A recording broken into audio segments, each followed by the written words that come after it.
Bonjour tout le monde, j'espère que vous allez bien. Bienvenue sur le podcast Style de vie et aujourd'hui on se retrouve dans un nouvel épisode. J'espère que vous êtes bien installés. Moi vous avez vu j'ai changé d'endroit, j'avais exceptionnellement envie d'être ici pour changer un peu de cadre et je me suis préparé un bon café au lait, enfin un latte glacé. Donc je vous encourage à prendre une boisson avec vous si vous êtes devant votre télé, devant votre tablette, votre téléphone ou dans le lit que vous êtes en train d'écouter ce podcast, que ce soit un moment vraiment agréable pour vous. C'est ce que je disais dans mes premiers épisode. Donc on va prendre le temps de discuter d'un sujet particulier qui nous concerne encore une fois.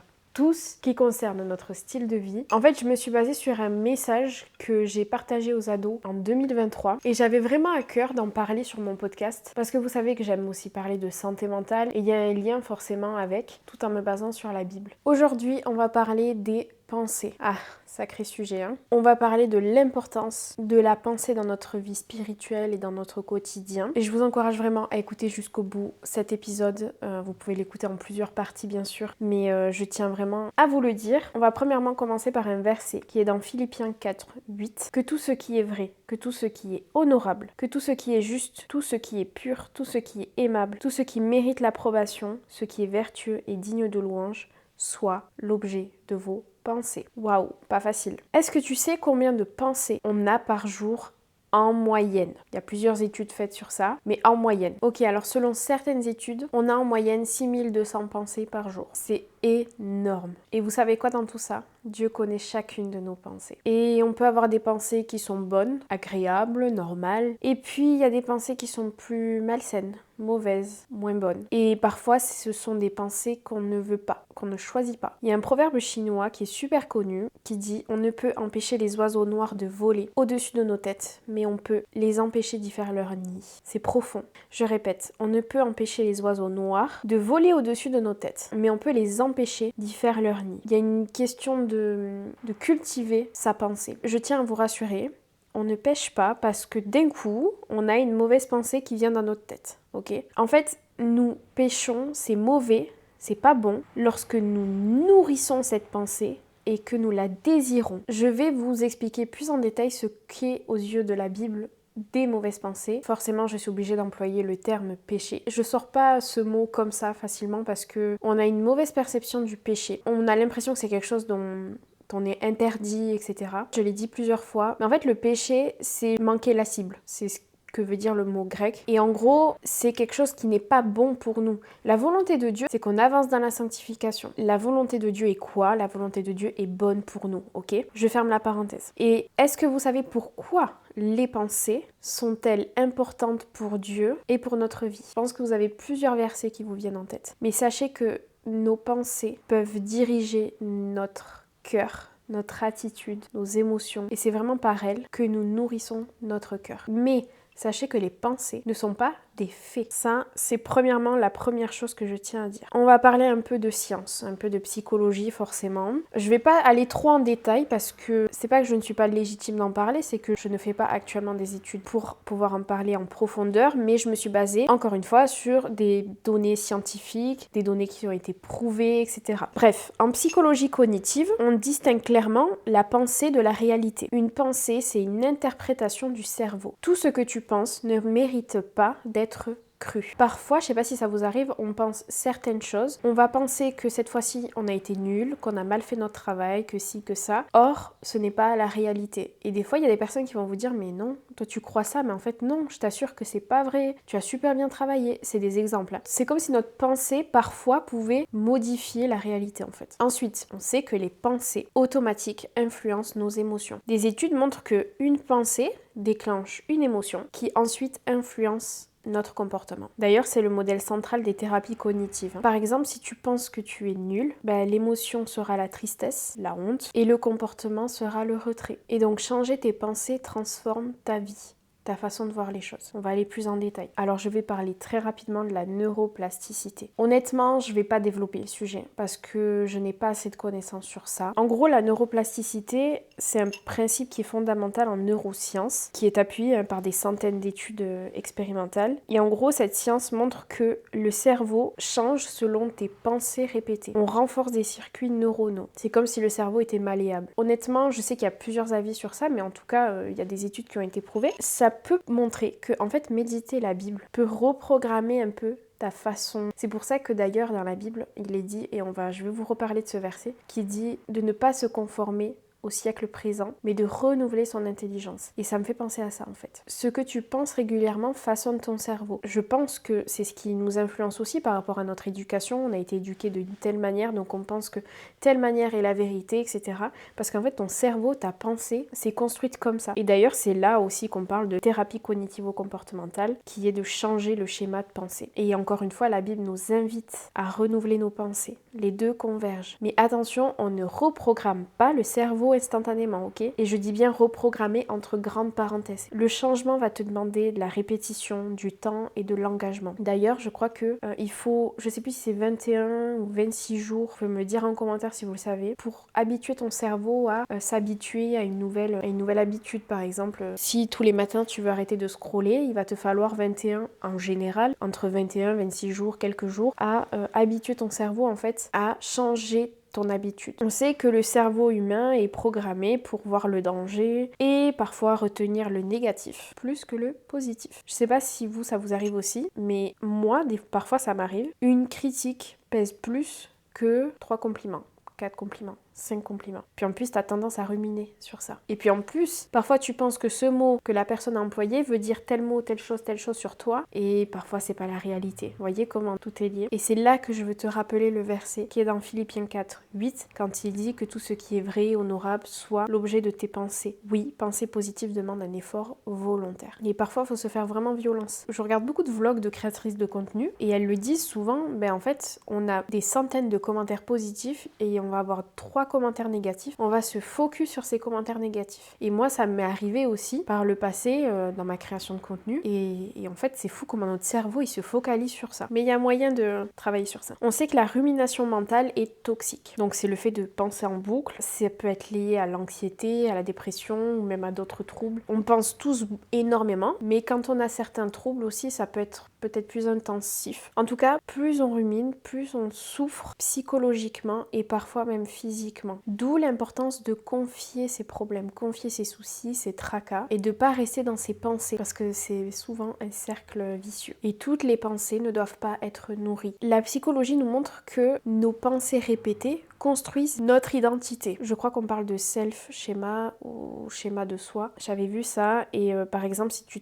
tu penses être quelqu'un d'incapable, ça crée chez toi une identité fragile. Par contre, si tu sais que tu es aimé, ça t'aide à avoir une stabilité émotionnelle. Ça rejoint l'épisode que j'ai fait il y a quelques temps où je vous parle de notre identité en Christ. Et attention à ça, d'où l'importance de la Bible. Et ça, je vais en reparler. En quoi tu crois? Quelle est ton identité? Est-ce que ton identité est en Christ ou est-ce que ton identité est basée sur tes pensées? Tu deviens ce que tu crois profondément. J'ai bien aimé cette phrase. Une pensée répétée devient une croyance. Une croyance devient une direction. Une direction devient une vie. Et sache que la Bible transforme ta manière de penser. Elle t'aide à penser dans la vérité. Parce que la Bible est la vérité. Jésus, il en parle souvent, c'est dans Marc 7, versets 20 à 23. Ce qui sort de l'homme, c'est cela qui le rend impur. Car c'est du dedans, c'est du cœur de l'homme que proviennent les pensées mauvaises, qui mènent à l'immoralité, au vol, au meurtre, à l'adultère, l'envie, la méchanceté, la tromperie, le vice, la jalousie, le blasphème, l'orgueil et à toutes sortes de comportements insensés. Tout ce mal sort du dedans et rend l'homme impur. Sachez que ce n'est pas du tout un jugement cet épisode. Je pense que quand même vous me connaissez un minimum. Je ne suis pas comme ça et moi ça m'arrive aussi et ça m'arrivera encore d'avoir parfois des petits oiseaux comme ça noirs et je fais en sorte de les discerner. Il y a des pensées, franchement j'y pense 2 secondes. Le pire c'est quand on se dit faut pas penser et là c'est horrible. Le but n'est pas de bloquer sa pensée aussi, d'éviter de penser, mais c'est de rediriger certaines pensées en fait, parce que c'est toi qui as l'autorité et ça je vais en parler. En hébreu, le mot pour penser dans la Bible ou cœur, c'est le mot leb qui signifie l'homme intérieur, esprit, volonté, cœur, compréhension. Donc l'âme, l'esprit, les pensées, réflexions, mémoire, conscience, le siège des émotions et passions, etc. En gros, la pensée englobe tout l'être intérieur selon la Bible. Et ce mot est employé surtout dans l'Ancien Testament, notamment dans un verset très connu qui est dans Proverbe 4, 23, « Garde ton cœur plus que toute autre chose, car de lui viennent les sources de la vie. » Là, il te dit « Garde ton cœur ». C'est toi le gardien de ton cœur, ok ? Le cœur, en tant que siège des pensées, des émotions, doit être protégé et orienté vers Dieu. Tu dois sûrement te demander, est-ce que du coup c'est mauvais d'avoir pensé à ci et pensé à ça? En fait, ça dépend de si tu as nourri cette mauvaise pensée. Pose-toi personnellement la question. Est-ce que tu as cultivé cette pensée? Tu l'as nourrie? Est-ce que tu la nourris encore aujourd'hui? C'est ça surtout. Tu sais, cette pensée malsaine de prendre du plaisir à se moquer des autres, de désirer l'homme ou la femme de quelqu'un d'autre. Cette pensée que tu cultives de vouloir vraiment faire du mal à quelqu'un. Je dis bien cette pensée que tu nourris volontairement. Je vous parle enfin du verset dans Romains 12:2. Ne vous conformez pas au siècle présent, mais soyez transformés par le renouvellement de l'intelligence, afin que vous discerniez quelle est la volonté de Dieu, ce qui est bon, agréable et parfait. Vous devez sans doute avoir des amis, de la famille, des collègues, des connaissances qui pensent que ce n'est pas normal d'être un ado, un adulte, qui désire se garder sexuellement avant le mariage, d'être une personne qui aime pleinement et qui vit pour Jésus, qui a décidé de ne plus écouter certaines musiques que tout le monde écoute, qui sont vulgaires, une personne qui évite de dire des gros mots, qui ne veut pas se moquer des autres, parce qu'agir comme ça, c'est se conformer au monde actuel. En fait, c'est à ça que Dieu nous appelle, de ne pas se conformer au siècle présent. La Bible nous dit, vous êtes dans le monde mais vous n'êtes pas du monde. Ce qui signifie que tu es un être humain, né avec un cerveau, avec des pensées qui vont dans tous les sens, avec une nature humaine qui a envie de se venger, qui a envie de ci, de ça. Voilà, c'est normal. En revanche, Dieu nous a donné des clés pour ne pas tomber, pour résister en fait. Le but c'est pas de se dire je me coupe du monde pour éviter de penser à ci, à ça, à ça, ça. Il y a sûrement des choses avec lesquelles tu dois te séparer, qui nourrissent une pensée qui est mauvaise. Peut-être une relation avec un collègue, avec une collègue, ton téléphone qui te permet l'accès à la pornographie, à certaines choses pas bonnes pour toi, des choses que tout le monde va faire. Dieu t'appelle dans ces moments-là, soit à te couper, oui, de certaines choses qui t'empêcheraient d'avancer, mais il te demande pas de te couper totalement du monde. Je sais pas si vous comprenez ce que je veux dire. Le but c'est d'être une lumière. Une lumière a besoin d'être dans l'obscurité pour éclairer, ok? Ça c'est un autre sujet. Je veux pas vous perdre, mais le but c'est de renouveler son intelligence parce que humainement, il y a des pensées qui ne sont pas bonnes. Ne pas te conformer, c'est quoi? C'est le fait de, être différent des autres, de prendre des décisions différentes, parce que tu sais que c'est pas bon pour toi, parce que la Bible ne le recommande pas. Et ça, le fait de vouloir être différent, de prendre cette décision, c'est tellement courageux de votre part, même si oui, on n'est pas parfait. Et le Seigneur est là pour nous équiper. Le Seigneur voit tout ce que tu fais. Le Seigneur voit que toi, tu vis à contresens. Jésus, il agissait lui-même souvent différemment de la mentalité et des normes de la société où il vivait. Il disait et faisait des choses contraires aux Romains. Et comme je vous disais, ce verset-là nous dit que la volonté de Dieu est bonne et parfaite pour nous. Elle n'est pas simple, elle n'est pas facile. Ça veut dire que ce changement de comportement, ce changement de pensée n'est pas simple, mais après, c'est que du bon pour toi. Parce qu'elle est agréable et parfaite. Et on sait que Dieu veut de belles choses pour nous. On va parler un peu du combat spirituel dans les pensées. Il est important en tant que chrétien de vraiment saisir, comprendre le sacrifice, la mort et la résurrection de Jésus. Comprendre quelle est la victoire derrière. Il y a une victoire pour notre vie éternelle et il y a une victoire pour notre vie quotidienne. C'est dans 2 Corinthiens 10, versets 3 à 5. Si nous marchons dans la chair,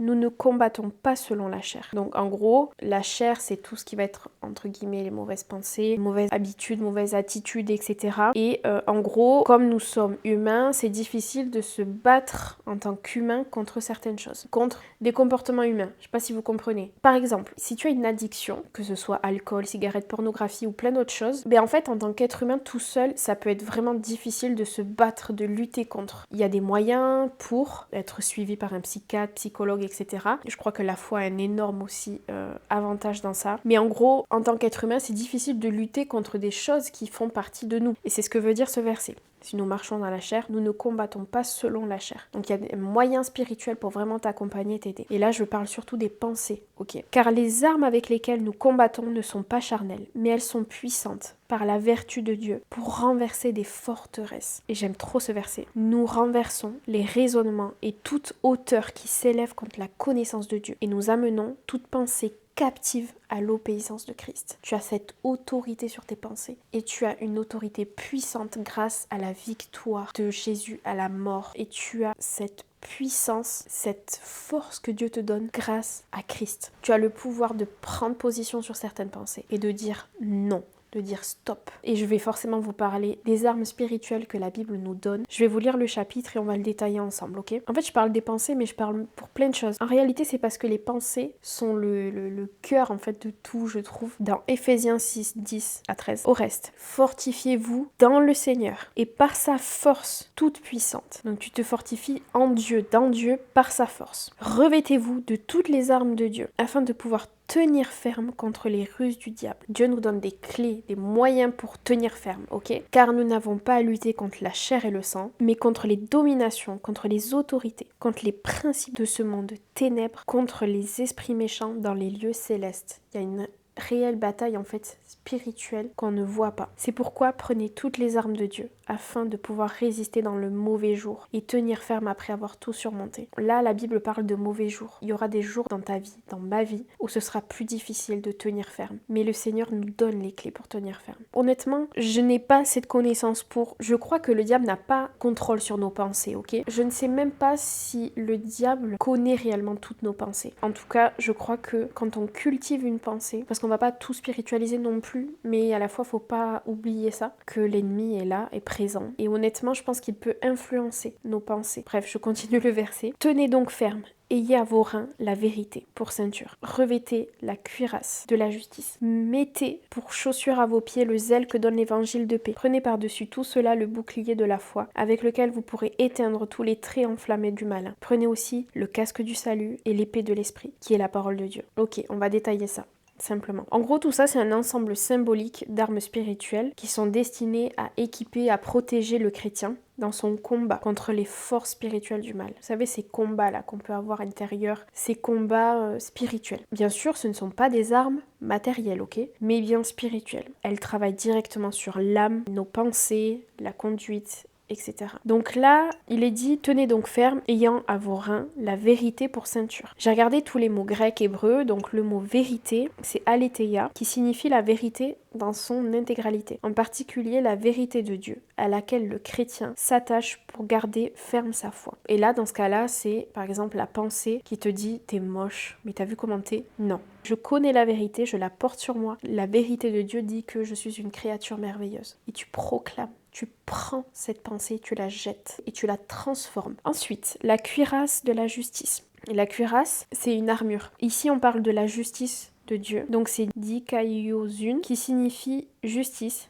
doctrine concernant le chemin pour atteindre un état approuvé par Dieu, intégrité, vertu, pureté de vie, droiture, pensée et action correcte. En gros, c'est la justice qui vient de Dieu manifestée en Christ. Ça parle de droiture aussi dans les pensées. Je répète, les pensées que vous cultivez. Ensuite, ça parle de chaussures. Mettez pour chaussures à vos pieds le zèle que donne l'évangile de paix. Donc là, il faut avoir les bonnes connaissances de l'évangile. D'ailleurs, je remarque que ce verset peut être tellement mal utilisé. En gros, là, ça symbolise l'assurance et la stabilité que procure la bonne nouvelle, que procure la paix de Dieu. Prenez aussi le bouclier de la foi avec lequel vous pourrez éteindre tous les traits enflammés de l'ennemi. On sait qu'un bouclier, c'est cette grande pièce de défensive qui te protège tout le corps. Là, le terme, c'est pistis, qui veut dire foi, conviction. Et c'est la foi, c'est la conviction qui va te permettre d'éteindre toutes les flèches enflammées de l'ennemi. C'est tous tes doutes, toutes tes tentations, toutes les accusations que tu as. Tu peux les éteindre par la foi, par la conviction de ce que dit la Bible. Ensuite, ça parle du casque du salut. Donc le casque,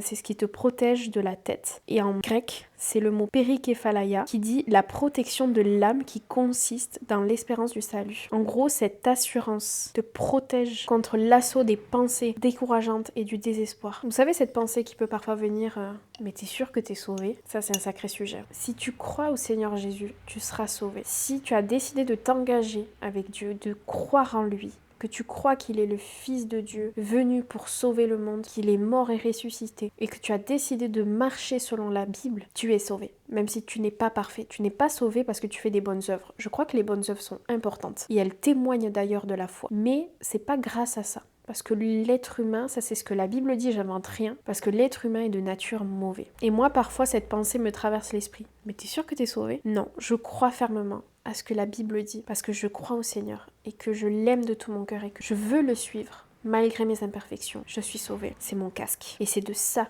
que je protège mon cœur aussi. Ensuite, ça parle de l'épée de l'esprit, qui est la parole de Dieu. L'épée, c'est cette arme offensive, qui est un outil tranchant. La parole de Dieu, donc la Bible, c'est l'arme qui combat l'erreur, le mensonge et qui détruit toutes les œuvres du mal. D'ailleurs, on sait que c'est dans Matthieu 4, verset 4, Jésus a lui-même utilisé la Bible, la parole, pour repousser les tentations. Vous savez, l'ennemi, le diable, lui fait des promesses, entre guillemets, si tu me suis, si ça, je te ferai ci. Jésus, lui, reprend la Bible et proclame la Bible. Et bim. Si vous continuez le chapitre, Paul, il ajoute que, en gros, priez en tout temps par l'esprit, avec toutes sortes de prières et de supplications. En gros, tout ça, toutes ces armes doivent être accompagnées d'une vie de prière et de veille pour rester ferme. Il faut jamais se croire debout. Dieu nous donne des armes spirituelles pour résister et rester ferme dans notre foi, dans notre vie. Et chaque pièce symbolise une réalité spirituelle essentielle. Vérité, justice, paix, foi, salut, parole de Dieu et prière. Parce que oui, après avoir surmonté une tentation, il faut continuer à avancer et tenir ferme encore et encore. De pas penser que tu es debout et que rien ne t'atteindra. Tu peux le proclamer, mais il faut pas penser que par toi-même tu y arriveras. Tu auras d'autres tentations, tu en auras toujours dans ta vie. Et sachez que le diable connaît nos difficultés. Mais le Seigneur nous aide, il nous équipe.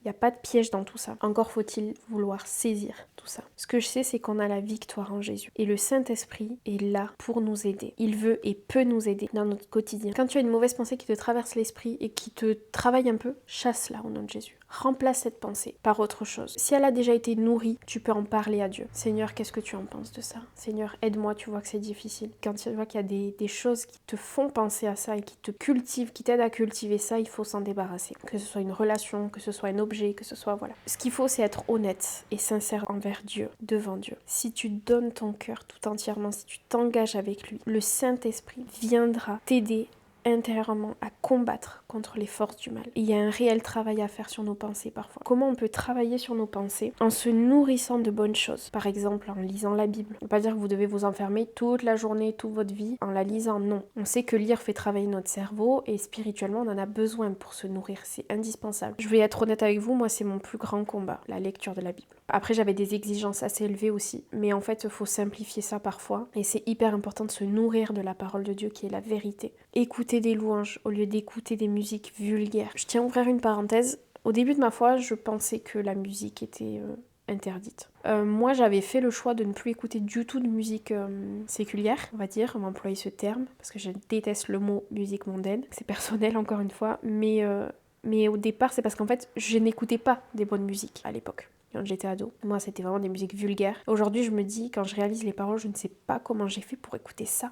Sachant qu'en plus, c'était des musiques à la mode. Je vais pas nommer le nom des chanteurs. Mais il y a des trucs, franchement, mais vérifiés. Même les musiques anglaises, des fois, on écoute des trucs, on se rend pas compte.